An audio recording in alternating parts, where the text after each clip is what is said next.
জীবনানন্দ দাশের স্মৃতি মনে পড়ে। তখন আমার ওই কথাটা বারবার মনে হয় যে কবি এগুলো দেখে যান নাই। সিনেমা কেমন বানিয়েছি সেটা তো আমি জানি না, সেটা দর্শকরা বলছেন। কিন্তু আমি শুধু ভাবছি যে জীবনানন্দ দাশের সৃষ্টিকর্মের জোর কতখানি।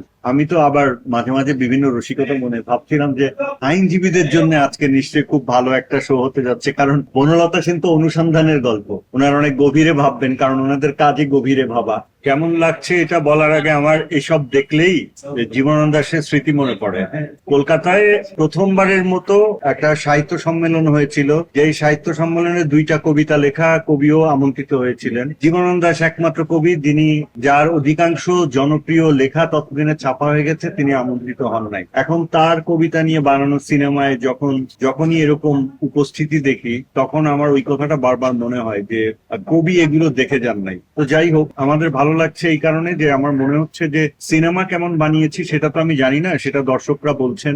ভালো ভালো কথাই দেখছি সবখানে, কিন্তু আমি শুধু ভাবছি যে জীবনানন্দ দাশের সৃষ্টিকর্মের জোর কতখানি। কারণ আমরা একটা টিম হিসাবে আমরা এমন কোনো, আমাদের পিছনে কোনো বড় কোনো ব্যাকআপ নাই, কিছুই নাই, কিন্তু এই ছবি আস্তে আস্তে আমাদের শো সংখ্যা বাড়ছে। তারপরে ঈদের এতদিন পরে এসে হাউসফুল শো পাচ্ছি আমরা, তো এটা তো নিশ্চয়ই ভালো লাগছে। কিন্তু এই প্রতি মুহূর্তে কবির কথাই মনে হচ্ছে যে উনি এসবের কিছুই দেখে যাননি।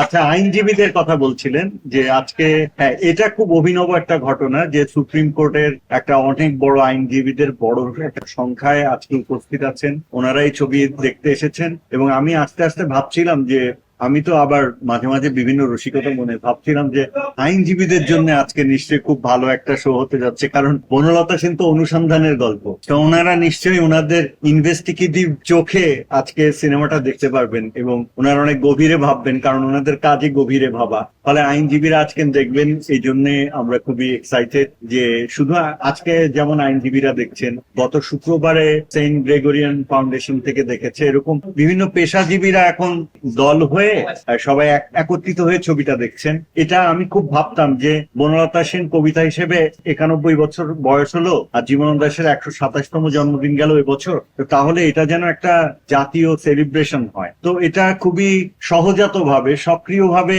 আস্তে আস্তে জাতীয় সেলিব্রেশনের মতোই দেখা যাচ্ছে। এটা খুব অনুপ্রেরণাদায়ক, আমাদের খুব ভালো লাগছে এই বিষয়টা।